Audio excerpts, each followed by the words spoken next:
There's no black box. There's no mystery about his intentions or what type of leader he is. He's doing the same things they all do. Again, blame an enemy. Give yourself emergency powers. Consolidate power. Enrich yourself. Never give up power. And join the club with other strongmen if you can. They all do the exact same thing. And Trump has always told us that these are the things that he would do. There is no mystery about what he wants or how he is trying to get it. Where there is mystery and where there is drama and where the history of this moment will be told is in two things. The two open questions we've got are, how are we going to respond as a country, right? We know what he's doing and how he's trying to do it. How are we going to respond as a country, meaning how far are we going to let him go? That story still being written today, every day in your personal life. But number two, how skilled is he going to be at trying to pull this all off? How skilled is he going to be or not? And again, just in today's headlines, there's plenty of news on that front as well. Because whatever you think of his intentions, his skill level is low. I mean, to the extent that what he's trying to do depends on him using his control over the government to do the things he wants to do, right? The operations of his government, and to a certain extent his political operation, continue every day to be kind of a clown show. I mean, for a would-be strongman, for a man who wants to seem like a Putin type, right? Like one of these strongmen that he so admires all over the world. For a would-be strongman, there really is profound weakness here. Take the Lisa Cook debacle as an example. Trump has asserted that he needs unprecedented control over every lever of the U.S. economy, even levers over the U.S. economy that were explicitly designed from jump to be independent of any president's influence. He wants not only control over raising revenues through taxes, which is something only Congress is supposed to do. He wants control over what the government spends, which is something that Congress is supposed to be able to do. He wants control over the central bank, which is something that is explicitly designed to not be controlled by the U.S. president. Now, should Trump have expanded control over more elements of the U.S. economy? Should he have unprecedented control over levers of the U.S. economy? Well, how has he done with the stuff that he does control already? I don't know. Under him, we've had job growth suddenly slow to a 16-year low, excluding the pandemic, which happened in his first term. Under him, long-term unemployment is now, per the Washington Post today, quote, at a post-pandemic high and a level typically only seen during periods of economic turmoil. Thanks to Trump's second-term policies, health insurance premiums are about to spike to their biggest jump in at least 5 years. There are 24 million Americans on Affordable Care Act plans, and above and beyond the spike in healthcare premiums that everybody's about to see, if you're on the Affordable Care Act, this next year, your health insurance costs are expected to rise by more than 75%. That's affecting 24 million Americans. Healthcare costs up more than 75% in a year. That's because of Trump's policies. How's he doing on your personal economy? Donald Trump has done such a hit job on the economy that he is now putting his name on the signs at a bunch of infrastructure projects that were passed and funded by Joe Biden. In Biden's legislation that Trump was fanatically and vocally opposed to. Inflation is up, the labor market is down, health prices are about to go through the roof, and so Trump is taking credit, literally putting his name on Joe Biden's economic projects in the hopes that maybe he'll at least get credit for that stuff, because that stuff seems like it's working. So yeah, a guy with that record, should this man get even more control over the U.S. economy? Should he also take the reins of the Federal Reserve Bank that is legally independent from him? I think that's a reasonable question. But the way he's tried to get that control, the way he's tried to get control of the Federal Reserve is by making wild accusations against Lisa Cook, against a woman who is on the board of governors of the Fed, who Trump has decided he's going to try to remove her from her post and thereby grasp the reins of the Fed and control it himself. And how has he gone after Lisa Cook? He has accused her of mortgage fraud. And then he had his DOJ open a criminal investigation into her for this supposed terrible mortgage fraud. And as bizarre as this attack is, I mean, you know what?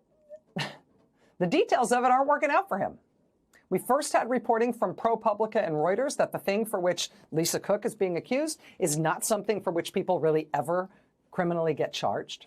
Then we had further reporting from ProPublica that the thing for which she is accused is something that has also been done, apparently, by at least 3 members of Trump's cabinet, as have family members of the Trump administration's federal mortgage guy who made this accusation against Lisa Cook in the first place. Now, this weekend and today, we have reporting that Lisa Cook does not appear to have done anything wrong with her mortgage at all. This was their big swing, to take control of the Fed and make it subject to his whims and his peculiar form of economic genius that right now is bankrupting your favorite North Dakota soybean farmer. I mean, this was their big swing to give Trump huge new power over the biggest economy on the planet. And they apparently never Googled to see if the accusation would stand up to even one day of scrutiny. They never checked to see if the accusation would be blatantly, obviously, publicly, provably untrue. Their intentions are exactly what you think they are. Their capabilities, though, are not so much. I mean, you may have also noticed today that Donald Trump has not initiated a U.S. military invasion of Chicago. I mean, Trump literally threatened to wage war against the city of Chicago. He threatened a military apocalypse in the city of Chicago. Chicago's about to find out why it's called the Department of War. That is not somebody posting about Trump. That's Trump posting.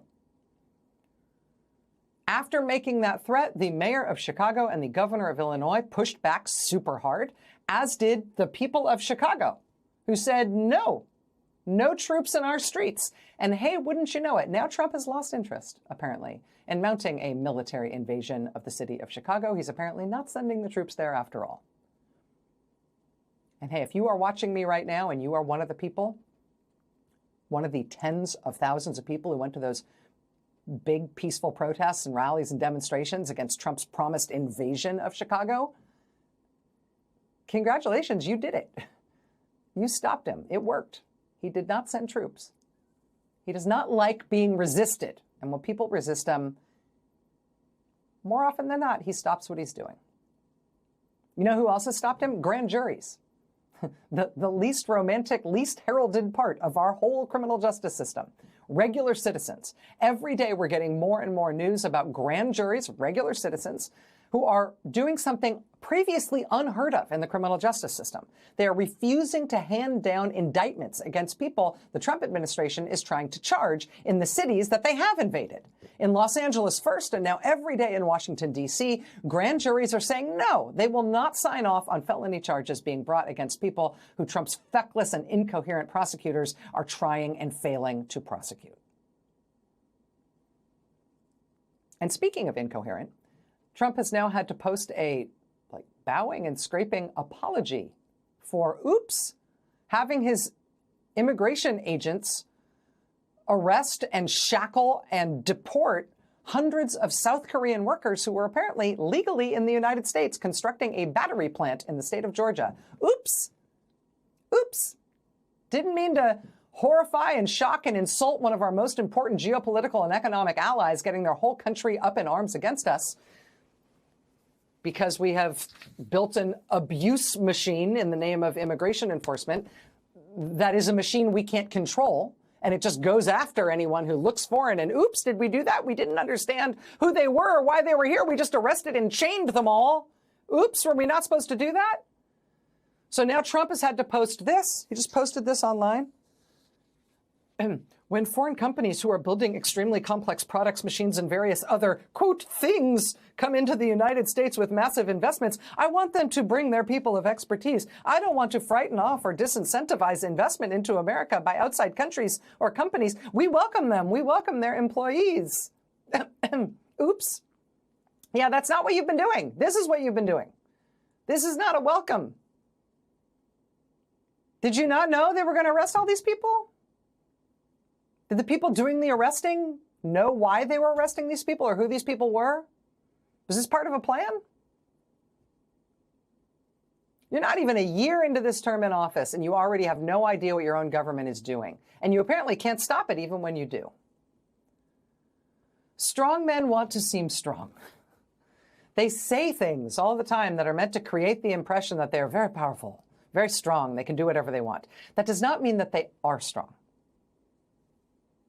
In our case, with our would-be strongman, this guy has put together the only federal prosecutor's team in the history of the United States legal system who actually can't get a grand jury to indict a ham sandwich. In our case, with our would-be strongman, this guy has decided to mount an overthrow of the Federal Reserve Bank of the United States of America with the legal equivalent of scribbling something mean about the Fed on a bathroom wall and hoping the rumor mill will take care of the rest. In our case, the case of our would-be strongman, this guy, accidentally arrested 300 South Koreans without any idea of why, and now has no idea how to fix it, now that South Korea obviously is mad. I mean, in our case, with our would-be strongman, you better watch out or you're going to get a U.S. military invasion of your city unless you say no real loud, in which case, okay, then no invasion. I'll go invade somewhere else, maybe. And yes, I know that they are now promising a massive assault on their political enemies. Right? They're going to use the whole government to annihilate the whole political left in America. I know that's what they are saying now. Their ambitions are as grand as they are predictable and unsurprising. It is textbook stuff. But never forget for a second that they are also just terrible at everything they try to do, which is why pushing back against them almost always works.